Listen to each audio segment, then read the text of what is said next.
Republicans begin revising tax bill as Democrats sharpen attacks.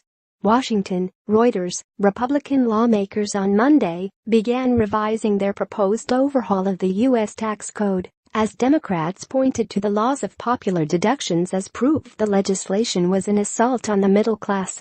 A draft bill unveiled last week by Republicans in the House of Representatives, if enacted, would be the biggest restructuring of the tax system since the 1980s and the first major legislative victory of the Trump presidency. Although Republicans generally support the bill's broader themes, including a sharp cut in the corporate income tax, there are rumblings of dissent over other elements, including repeal of the deduction for state and local income tax, SALT, payments. New York, California and other high-tax states would be hard hit by the removal of that deduction, a fact seized upon by Democrats to bolster their argument that Trump's plan is a gift to the wealthiest Americans and the corporate sector. There are a lot of people expecting a tax cut who will be big losers under this bill, Representative Bill Pascrell of New Jersey, a Democrat on the House Ways and Means Committee, said as the tax writing panel convened to consider the bill. The White House argues that tax cuts are needed to boost economic growth and create jobs. With Democrats united in opposition to the plan, Republican defections from a few traditionally Democratic-leaning states could be enough to torpedo it in the House. Republican Representative Kevin Brady, chairman of the House Tax Writing Panel, pledged that lawmakers would have a chance to propose changes to the bill. "Let me assure you this is the beginning of the tax reform process," he told the committee. Brady has already agreed to retain the deduction for property tax payments up to a cap of $10,000 as part of the SALT compromise and has said he would be open to raising it. In an earlier interview with CNBC, Brady said another change would be a carried interest provision that lengthened to 2 years the time assets need to be held in order to be eligible for a lower tax rate. Carried interest is a share of an investment fund's profits, typically about 20% beyond the return guaranteed to investors, that goes to the general partners of private equity, venture capital and hedge funds.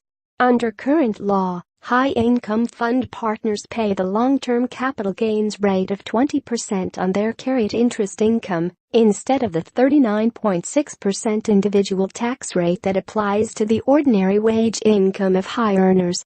President Donald Trump promised to close the loophole, which has benefited some of Wall Street's wealthiest financiers. Securing congressional passage of the tax plan is critically important to Trump, who has yet to get major legislation through Congress since taking office in January, including a healthcare overhaul he promised as a candidate last year. Investors are adding to the pressure. The expectation of deep tax cuts has helped fuel a stock market rally during Trump's time as president, with the broad S&P 500 index (SPX) up about 14%. The linchpin of the plan is the reduction of the corporate tax rate to 20% from 35% and establishment of a 25% tax rate for pass-through businesses, which currently pay income tax rates as high as 39.6%. The Senate, where Republicans have a 52-48 majority, is developing its own version of the tax legislation, which would have to eventually be reconciled with the House version before it is sent to Trump for signing.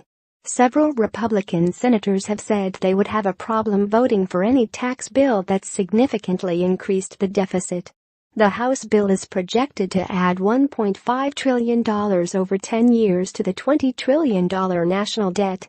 Fitch Ratings said on Monday that the House bill could add to the fiscal strain in some states and local jurisdictions by limiting their tax-raising flexibility. Republican leaders are pushing for the House to vote on a revised tax bill before the U.S. Thanksgiving holiday on November 23. They have said a draft Senate bill could be ready at the end of this week. The Republican tax plan was devised without Democratic input. The last major tax restructuring, Republican former President Ronald Reagan's 1986 overhaul, received significant input and support from Democrats. Reporting by Amanda Becker. Additional reporting by McKinney Bryce and Ginger Gibson. Writing by Paul Simao. Editing by Mary Milliken and Andrea Ricci.